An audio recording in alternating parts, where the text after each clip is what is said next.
تو آئیں اپنے ان دروس کا آغاز کرتے ہیں۔ آج ہم لوگ قرآن کی پہلی سورہ فاتحہ کے بارے میں جانیں گے۔ اس کا نام الفاتحہ ہے اور اس لفظ کا معنی ہے کھولنے والی، یعنی یہ سورہ پورے قرآن کو کھولنے والی چابی کی حیثیت رکھتی ہے۔ یہ قرآن پاک کی سب سے پہلی مکمل نازل ہونے والی سورہ ہے۔ اس سے پہلے بھی کچھ متفرق آیات نازل ہوئی تھیں، جیسے سورہ علق کی پہلی 5 آیات، سورہ قلم کی 7 آیات، سورہ مدثر اور سورہ مزمل کی 7 آیات، لیکن پہلی مکمل نازل ہونے والی سورہ فاتحہ ہے۔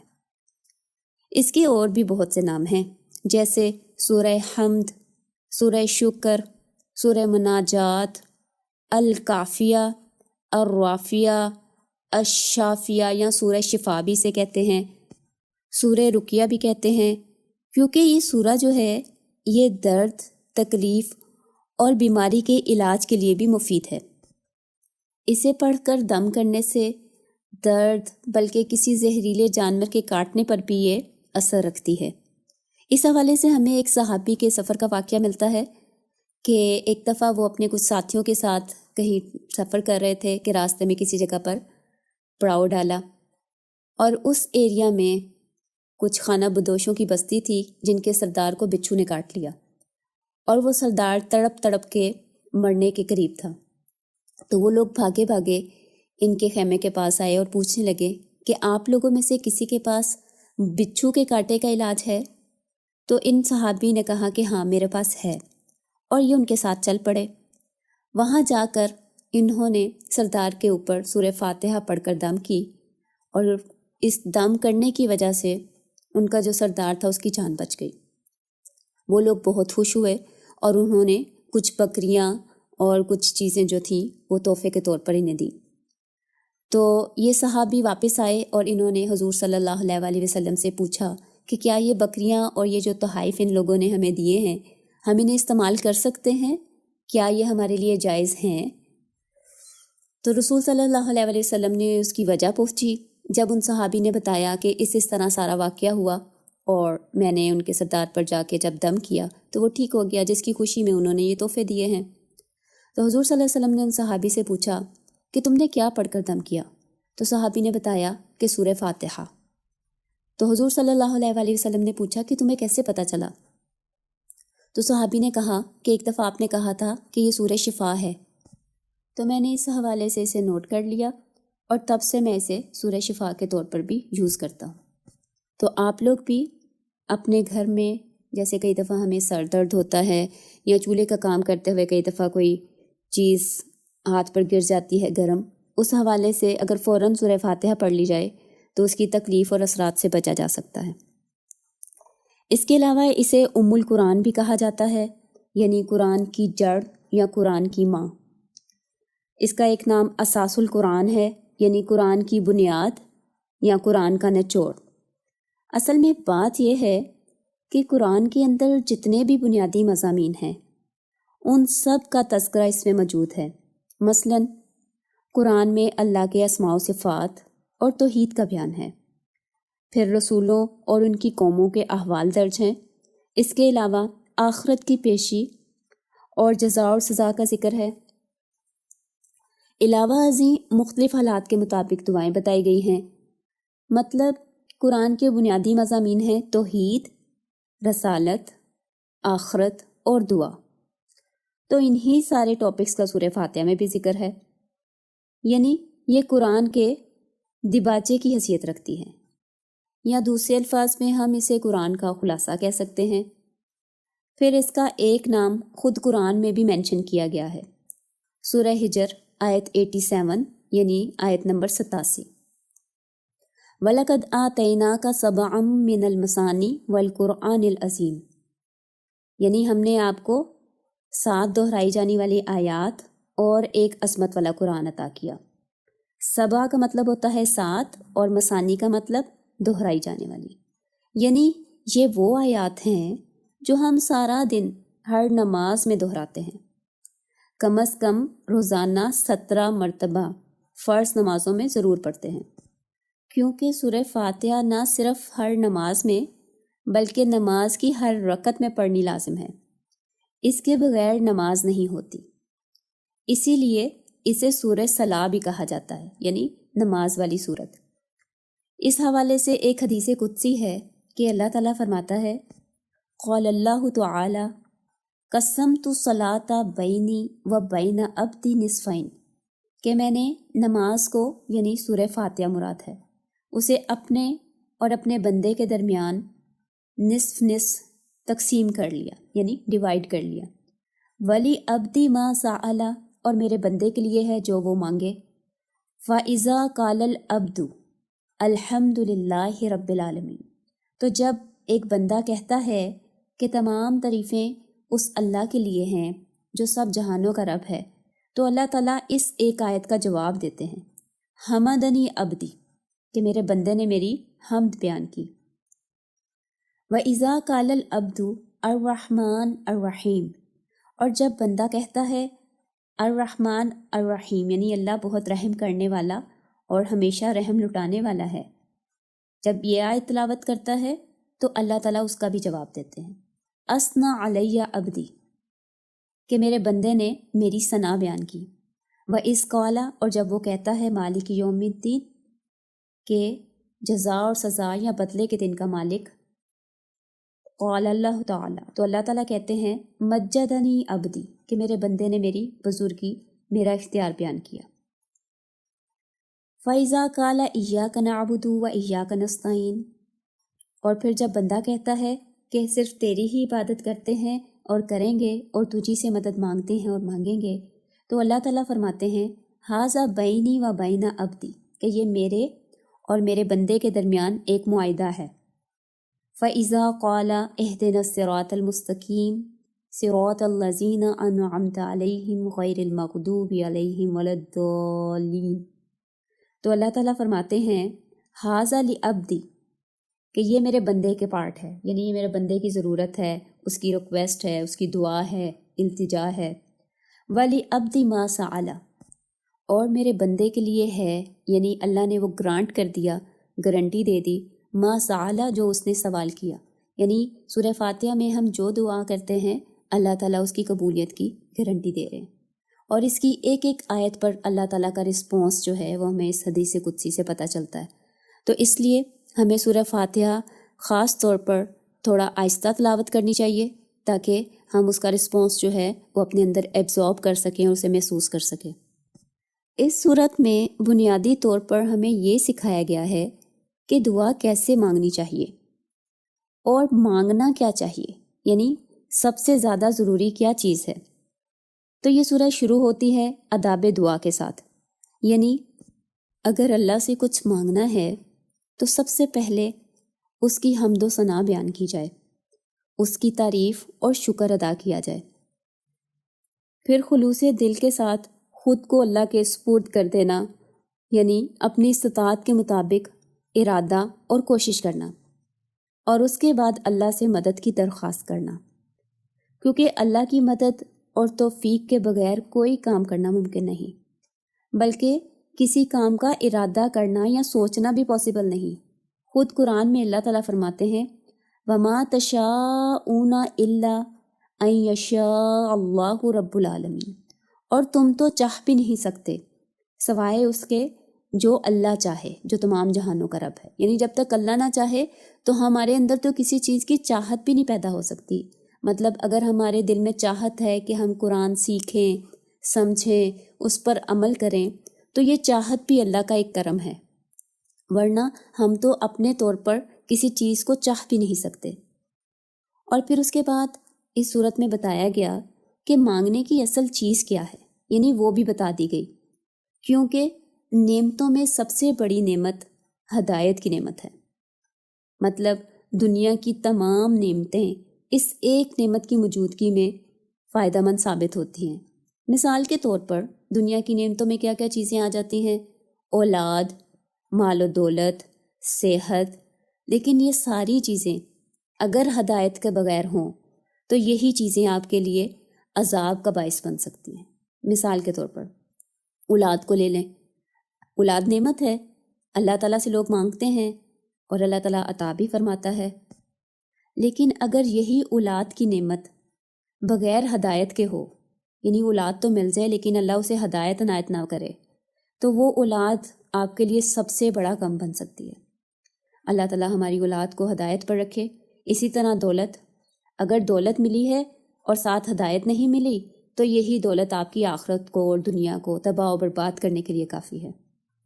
سیم اسی طرح ہر نعمت کے حوالے سے ہدایت کی نعمت سب سے ٹاپ پہ آتی ہے، اور یہی وجہ ہے کہ قرآن کی اس سب سے پہلی صورت میں جو دعا ہمیں سکھائی گئی وہ ہدایت کی ہے، اہدنا الصراط المستقیم، کہ اللہ ہمیں سیدھے راستے کی ہدایت دے۔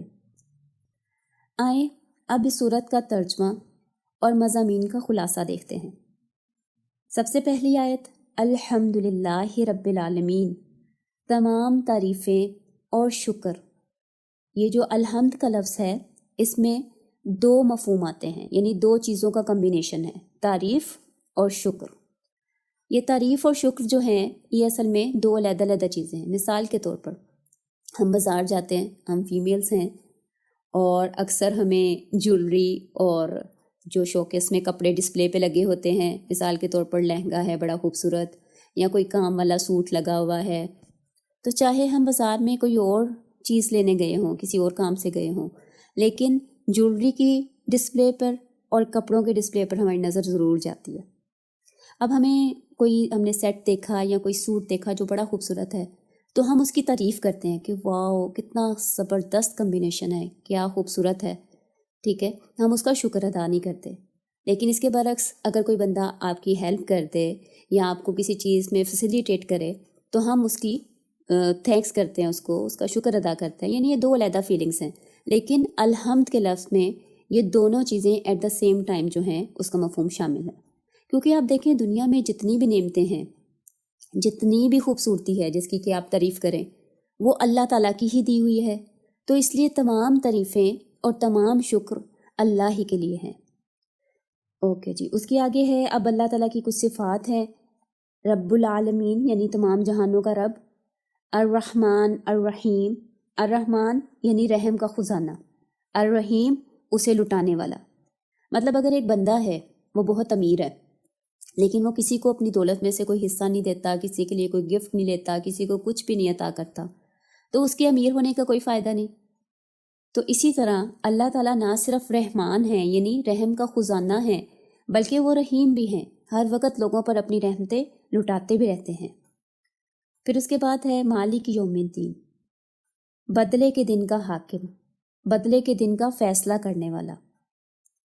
نیکسٹ آیت ہے ایاک نعبد و ایاک نستعین، ہم صرف تیری ہی عبادت کرتے ہیں اور کریں گے، یعنی یہ نعبدو کیونکہ مضارع کا صیغہ ہے تو اس میں کرتے ہیں اور کریں گے دونوں مفہوم آ جاتا ہے، اور صرف تجھی سے مدد مانگتے ہیں اور مانگیں گے، یعنی ہم اللہ تعالیٰ سے عہد کر رہے ہیں، ایک قسم کا کانٹریکٹ وعدہ کر رہے ہیں کہ اللہ ہم آج بھی تیری عبادت کرتے ہیں اور نیکسٹ آنے والے کل میں فیوچر میں بھی ہمارا یہی پلان ہے کہ تیری ہی عبادت کریں گے، اور ساتھ ہی ہم اس کی توفیق بھی اللہ ہی سے مانگتے ہیں، اہدنا الصراط المستقیم، کہ ہم نے ارادہ تو کر لیا لیکن ہمیں سیدھے راستے پر تو ہی چلا سکتا ہے، تو پھر ہم اللہ سے ہی دعا کرتے ہیں کہ اللہ ہمیں سیدھے راستے پر چلا دے۔ اور راستہ کون سا، اس کی وضاحت آگی اگلی آیات میں، صراط الذین انعمت علیہم، راستہ ان لوگوں کا جن پر تو نے انعام کیا، غیر المغضوب علیہم ولا الضالین، نہ کہ ان لوگوں کا راستہ جن پر تیرا غضب نازل ہوا اور نہ ہی ان کا جو راستے سے بھٹک کر گمراہ ہو گئے۔ یعنی اس صورت کے شروع میں اللہ کی تعریف اور شکر کے جذبات کے ساتھ اس کی کامل صفات اور اختیارات کا اعتراف کیا۔ اب اللہ کی پہچان ہو گئی، اللہ کو ہم نے ایکسیپٹ کر لیا کہ اللہ تو تمام جہانوں کا رب ہے، تو ہی رحمان اور رحیم ہے اور بدلے کے دن کا مالک ہے۔ اب اسے حق مان کر اس کی وحدانیت اور اختیارات پر ایمان لے آئے اور ارادہ کر لیا کہ صرف تیری ہی عبادت کریں گے، غلامی کریں گے، یعنی عبادت کا لفظ نعبدو جو ہے عین با اور دال، عبدہ یعبدو، عربی میں عبد کا لفظ آتا ہے غلام کے لیے، جیسے عبداللہ، اللہ کا غلام یا اللہ کا بندہ، ٹھیک ہے. تو اب غلامی کیا ہوتی ہے؟ عبادت تو بڑا لمیٹڈ سا مفہوم آ جاتا ہے نا، کہ جیسے نماز پڑھی تو یہ عبادت ہے، رمضان میں روزہ رکھ لیا تو عبادت ہے.